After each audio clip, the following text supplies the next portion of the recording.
Assalamualaikum warahmatullahi wabarakatuh dan selamat sejahtera.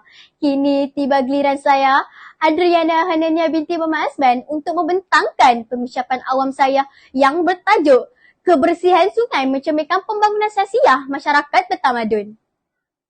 Sebelum saya menelusuri mauduk perbincangan kita pada hari ini, izinkan saya menerangkan secara literal dan konseptual tentang frasa-frasa yang membina tajuk pengucapan awam saya pada hari ini.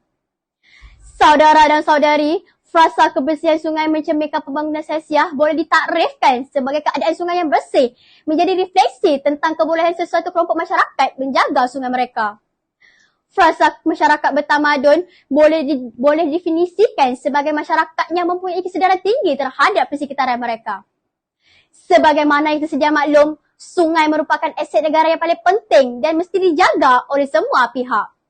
Persoalannya, mengapakah sungai penting dalam kehidupan manusia? Bagi menjawab segala persoalan, 3 pragmatik perdana akan saya ketengahkan dalam pengucapan ini. Hadirin sekalian, pragmatik pertama, sungai memainkan peranan penting sebagai sumber bekalan air bersih yang utama kepada manusia dan haiwan.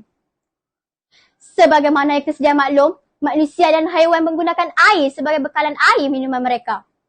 Manusia juga menggunakan air sebagai elemen yang penting untuk kegunaan domestik seperti mandi, memasak makanan, mencuci pinggan dan sebagainya. Hal ini diperkatakan demikian kerana tanpa bekalan air bersih, manusia tidak akan dapat mencuci pinggan dan membersihkan diri mereka dari kotoran. Impaknya, manusia akan terdedah kepada bakteria dan virus yang akan memudaratkan kesihatan mereka. Tuntasnya, dengan menjaga kebersihan sungai secara efektif dan efisien, manusia dan haiwan akan mendapat manfaat yang berpanjangan.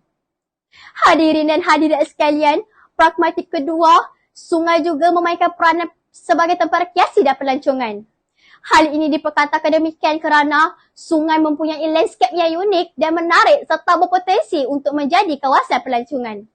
Tamsilnya, Taman Negara Endau Rompen yang terletak di legeh Sungai Endau dan Sungai Rompen telah dibangunkan menjadi salah sebuah kawasan pelancongan yang cantik di Malaysia. Oleh hal yang demikian, penduduk tempatan dan pelancong asing boleh berkunjung ke kawasan tersebut untuk melakukan pelbagai aktiviti riadah.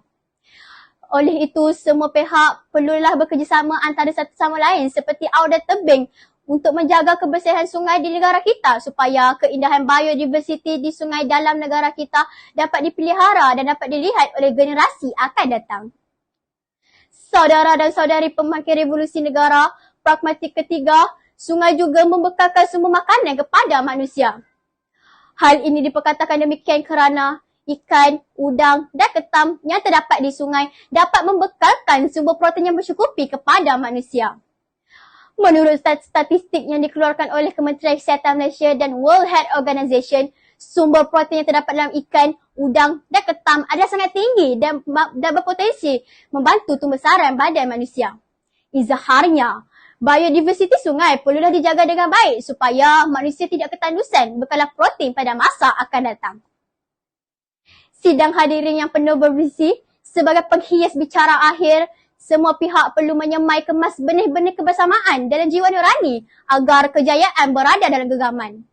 Analoginya, semua pihak diibaratkan seperti sebuah rumah. Tanpa tiang, rumah rebah sujud ke bumi. Tanpa atap, rumah musnah ditampar badai. Tanpa dinding, penghuni pula diusik bala bencana. Rentetan itu, rumah harus lengkap semua bahagiannya dan kukuh dari segi struktur binaannya agar penghuni terhindar dari ancaman. Begitu juga dalam muafakat, semua pihak perlu memainkan peranan yang sama rata agar kelestarian sungai dapat dijaga dengan baik dan tidak sirna pada masa akan datang. Sekian, terima kasih.